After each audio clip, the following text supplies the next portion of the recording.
Hi friends, welcome to our channel. ఇప్పుడు మనం చూస్తున్న చెట్టుని మరలమందు చెట్టు లేదా మరుగుమందు చెట్టు అని అంటారు. వీటి గురించి రైతులకి చాలా బాగా తెలుసు. ఎలా తెలుసు అంటే మరుగుమందు అందరికీ తెలుసు. మరుగుమందును ఎలా తయారు చేస్తారు అంటే ఈ చెట్టు నుంచే తయారు చేస్తారు. ఈ చెట్టును మీరు కూడా చూసి ఉంటారు. వీటి కాయలు చెట్టును అంటుకుని ఉంటాయి. కోడిగుడ్డు ఆకారంలో ముళ్ళు ముళ్ళుగా ఉంటాయి. అలాగే మరుగుమందు ఎలా చేస్తారో ఇప్పుడు చూద్దాం. ఈ చెట్టు యొక్క ముదిరిన ఆకులని బాగా దంచి పసరు వచ్చేలా చేసుకోవాలి. అలా వచ్చిన పసరుని మీరు ఎవరికైతే మరుగుమందు పెట్టాలి అనుకుంటారో వాళ్ళకి పెట్టవచ్చు.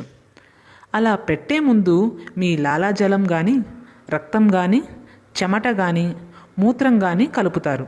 అలా కలిపిన ఆ పసరుని ఒక 3 నుంచి 4 గంటలు అలానే ఉంచుతారు.